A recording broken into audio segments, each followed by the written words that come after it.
శ్రీ దక్షిణామూర్తి వారాహి భక్తి ఛానల్కు స్వాగతం. నేను మీ శ్రీనివాస్. ఇటీవల కాలంలో చూస్తే ప్రతి ఊరిలో కూడా అమ్మవారి జాతర సంబరాలు అంబరాన్ని అంటుతూ ఉన్నాయి.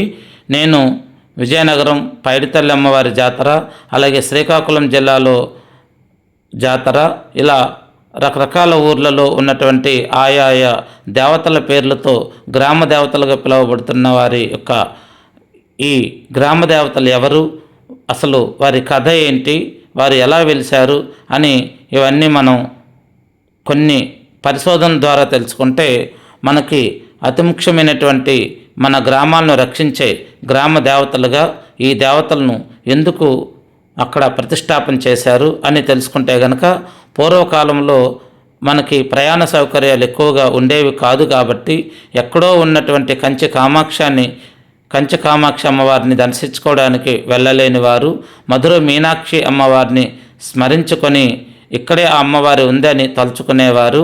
కాశీ విశాలాక్షి దేవి అంటే కాశీ క్షేత్రానికి వెళ్ళలేని వారు, అన్నపూర్ణాదేవిని దర్శించలేని వారు, అలాగే విజయవాడలో ఇంద్రకీలాద్రి కొండపై కొలువై ఉన్నటువంటి శ్రీ దుర్గాదేవి అమ్మవారిని దరికి చేరలేని వారు అనేక మంది ఆ కాలంలో వింటున్నారు. కానీ ఈ క్షేత్రాలకు ఎలా వెళ్ళాలో, అసలు మనం అంత దూరం వెళ్ళగలమా లేదా అని అక్కడ ఉన్నటువంటి అమ్మవార్లను ఇతరుల ద్వారా తెలుసుకొని ఆ యొక్క అమ్మవార్ల శక్తియుక్తులని గురించి విని బాగా ప్రభావితమై మనం ఆ దేవతల్ని మన ఊరి పొలిమేర్లలోనే ఎందుకు ప్రతిష్ఠించకూడదు అని అప్పటి కాలమాన పరిస్థితులను అనుసరించి అప్పుడు దూరంగా వెళ్ళలేని వారు అనేక మంది పంటలు పండించే రైతులు కావచ్చు, కులవృత్తులు పనులు చేసుకునే వారు కావచ్చు, అలాగే ఆయా గ్రామాల్లో ఆ యొక్క పెద్ద మనుషులందరూ కలిసి ఆ గ్రామ పొలిమేరల్లో ఒక దేవతా స్వరూపాన్ని ప్రతిష్టాపన చేసి ఆ గ్రామ దేవతలోనే కాశీ విశాలాక్షిని, అన్నపూర్ణదేవిని, శ్రీ దుర్గా భవానీని, అలాగే శ్రీ పార్వతీమాత యొక్క స్వరూపాలైనటువంటి ఈ గ్రామ దేవతలందరినీ కూడాను ఆ దేవతలుగా కొలుచుకునేవారు. ఆ కాలంలో అక్కడ ఊరి పొలిమేర్లలో ప్రతిష్టాపన చేసినటువంటి ఆ గ్రామ భక్తులందరూ కావచ్చు. అమ్మలగన్న అమ్మ ఆది పరాశక్తి గ్రామ దేవతలకు వందనాలు. మన గ్రామ దేవతలు ఎలా వెలిశారు, మనం రకరకాల పేర్లతో పిలిచే గ్రామ దేవతలకు నామ విశేషాలు ఏమిటి, గ్రామ దేవత వ్యవస్థ అంటే అసలు ఏంటి అనేది ఈ వీడియోలో మీకు చెప్పబోతున్నాను. గ్రామాలలో వెలిసే దేవతా దేవులను, ముఖ్యంగా స్త్రీ దేవత రూపాలను గ్రామ దేవతల్ని అంటారు. సాంప్రదాయాలను అనుసరించి గ్రామ రక్షణగా ఈ దేవతలను ఊరి పొలిమేరలలో ఏర్పాటు చేసేవారు. ప్రాచీన కాలంలో మానవుడు ఇందాక నేను చెప్పినట్టు సుదూర ప్రాంతాల్లో ఉన్నటువంటి సకల దేవతల దగ్గరికి వెళ్ళి దర్శించలేక, అంత దూరం వెళ్ళలేక తన గ్రామ పొలిమేర్లలోనే ఆ ఊరి గ్రామ ప్రజలందరూ అనుకొని అమ్మవారిని అక్కడే ప్రతిష్టాపన చేసి ఆ అమ్మవార్లనే కంచి కామాక్షిని చూసుకున్నారు, బెజవాడ కనకదుర్గమ్మను చూసుకున్నారు, మధుర మీనాక్షమ్మను చూసుకున్నారు, కాశీ విశాలాక్షిని చూసుకున్నారు, కాశీ అన్నపూర్ణాదేవిని దర్శించుకున్నారు. ఇలా ఒక్కొక్క దేవతను తలుచుకుంటూ ఆ ఊరి పొలిమేరలో ఉన్న అమ్మవారిలోనే చూసుకునేవారు. ఒక్కొక్కప్పుడు డబ్బులు ఉన్నా అంత దూరం వెళ్ళే వీలుండకపోవచ్చు అని వాళ్ళందరికీ ఒకేసారి సమయం కూడా కుదిరేది కాదు, అది సాధ్యమయ్యే పని కూడా కాదు. కాబట్టి అంత దూరం వెళ్ళలేక అలాంటి వాళ్ళందరూ అమ్మనే ఇక్కడికి మనం భక్తితో స్తుతించి ఇక్కడే మనం వెలిసేటట్టు చేస్తే సరిపోతుంది కదా అనుకొని ఊరి గ్రామ పెద్దలందరూ కూడా కలుసుకొని ఊరి పొలిమేర్లలో ఆ అమ్మవారిని దర్శించుకొని అమ్మవారిని ప్రతిష్టాపన చేసుకొని ఎక్కడ నిరాశ పొందకుండా అందరూ సంతోషంగా గడపడం అనేది ఒక ఆనవాయితీగా వస్తుంది. ఆ ఆనవాయితీని ఎప్పుడైతే అమ్మవారిని ప్రతిష్టాపన చేశారో ఆ తిథి రోజున సంవత్సరంలో ఒకరోజు కొన్ని ప్రదేశాల్లో, 2 సంవత్సరాలకు ఒకసారి కొన్ని ప్రదేశాల్లో, 7 సంవత్సరాలకు ఒకసారి కొన్ని ప్రదేశాల్లో, 12 సంవత్సరాలకు ఒకసారి కొన్ని ప్రదేశాల్లో, కొన్ని పట్టణాలు వంటి ప్రదేశాల్లో ఆ అమ్మవారి జాతర ఎంతో ఘనంగా చేస్తారు. అంటే ఆ అమ్మవారిని స్థాపించినటువంటి ఆ తిథి ఆ రోజును గుర్తుంచుకొని అమ్మని తృప్తి పరిచేందుకు ఆ అమ్మవారికి ఇష్టమైనటువంటి అనేక నైవేద్యాల రూపంలో భక్తి శ్రద్ధలతో భక్తులందరూ కూడా కొలుచుకొని ఎంతో ఆనందాన్ని పొందుతూ ఉంటారు. అలాగే ఇప్పుడు మనకి ఏలూరులో జరుగుతున్న జాతర కూడా ప్రతి 7 సంవత్సరాలకు ఒకసారి వచ్చే ఈ జాతర ఇక్కడ ఎంతో ఘనంగా అత్యంత వైభవంగా ప్రతి ఒక్కరూ కూడా ప్రతి వీధిన అమ్మవారికి ప్రత్యేకంగా సారిని సమర్పించడానికి ఎంతో భక్తి శ్రద్ధలతో భక్తులందరూ ఒక ఊరేగింపు రూపంలో సారిని తీసుకొని అమ్మవారి దేవాలయంకి వెళ్ళి అక్కడ అమ్మవారికి సారిని సమర్పించి అమ్మవారి యొక్క ఆశీస్సులు పొందడం, అమ్మవారిని దర్శించడము అనేది నేను చూస్తూ ఉన్నాను.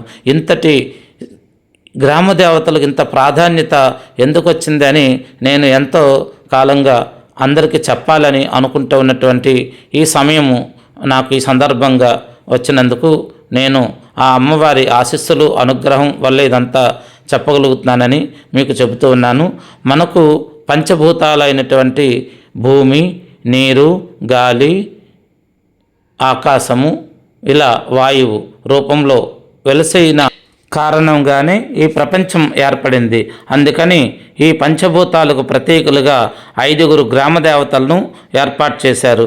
తొలి దశలో పృథ్వీ దేవత, పృథ్వీ అంటే భూమి, భూమి దేవత రూపంలో మనం కొలవడానికి గల కారణం ఏంటంటే ఈ భూమి లేకపోతే మనకు కడుపు నిండా అన్నం దొరకదు, అంటే పంటలు పండవు. కాబట్టి ఆ పంటలను పండించేటువంటి ఈ భూమి మీద ఈ యొక్క పంటలు బాగా పండించి మనకు ఆహారాన్ని అందిస్తుంది కాబట్టి మొట్టమొదటిగా పృథ్వీ దేవతగా పిలువబడుతుంది.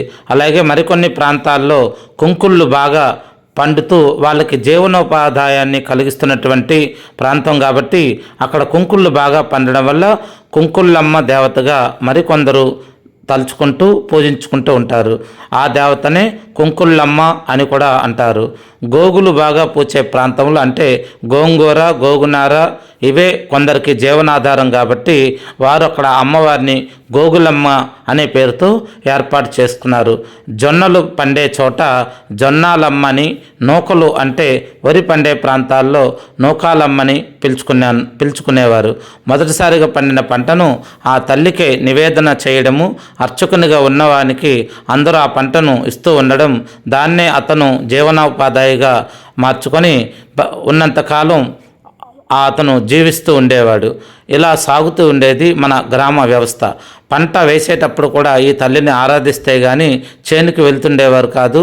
అన్నాన్ని పెట్టే తల్లి కాబట్టి అన్నపూర్ణమ్మ అని కూడా ఒక దేవత ఉంది. ఆమెనే అన్నమ్మ అని కూడా పిలుస్తారు చాలా ప్రదేశాల్లో.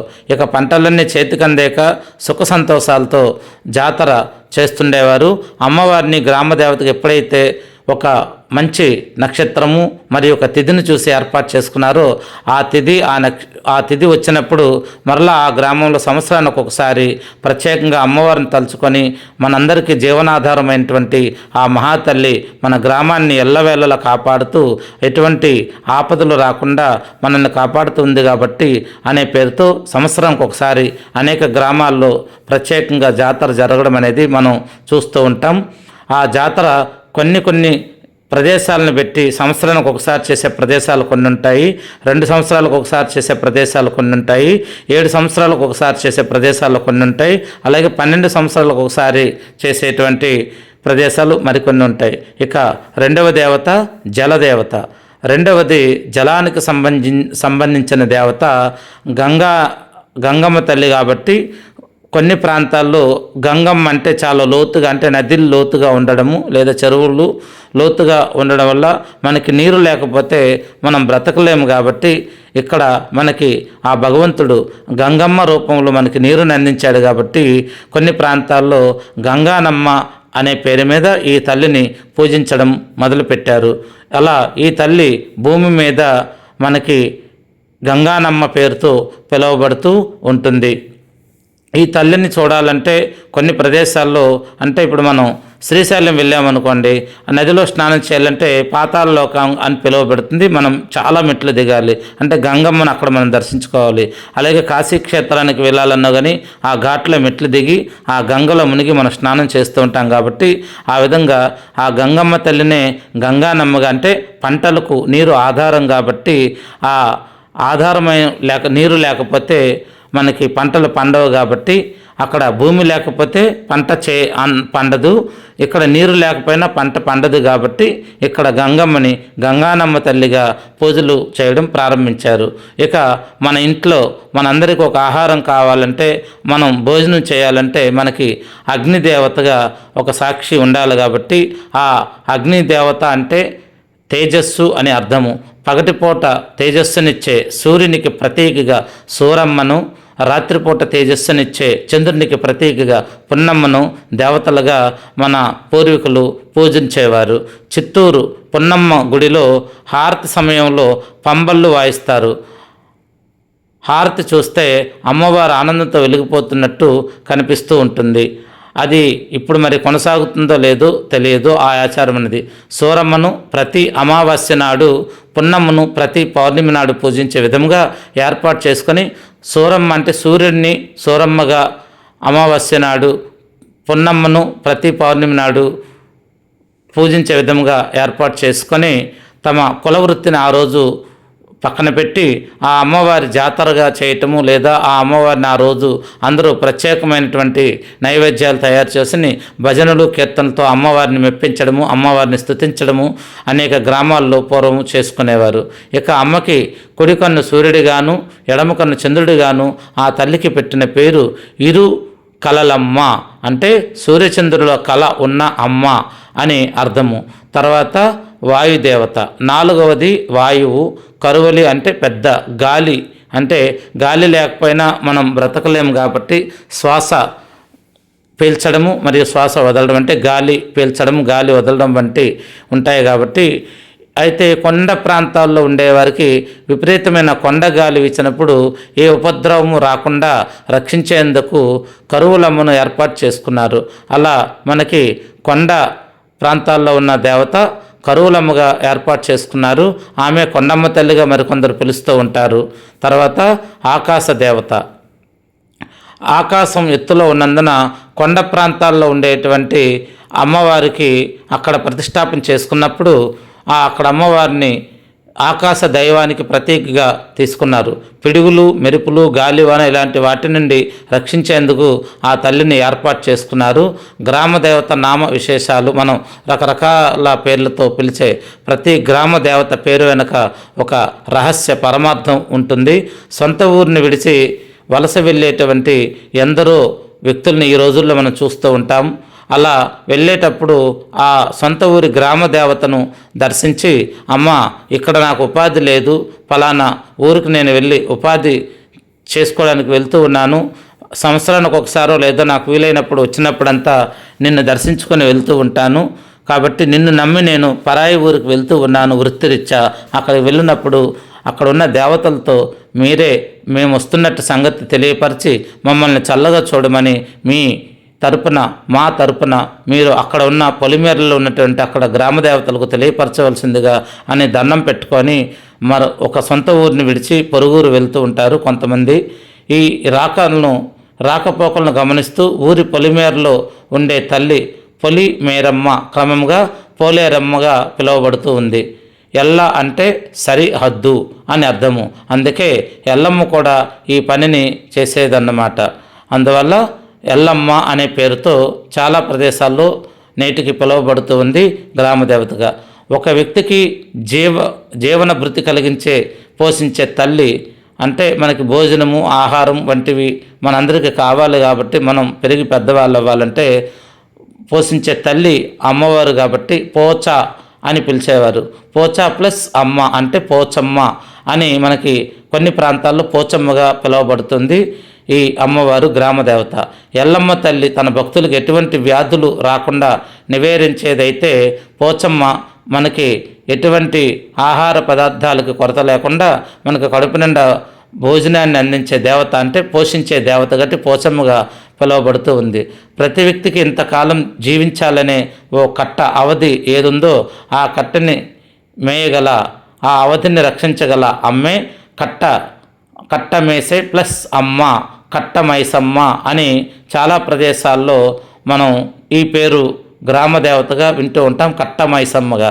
స్వచ్ఛమైన అమ్మ అనే అర్థంలో స్వచ్ఛమని సు ప్లస్ అచ్చ స్వచ్ఛ అనే 2 పదాలు కలిపి అచ్చమ్మగా అయ్యింది. అందుకే కొన్ని ఊర్లలో అచ్చమ్మగా పిలువబడుతుంది. సాధారణంగా 15 ఊళ్ళకో దేవత ఉంటుంది.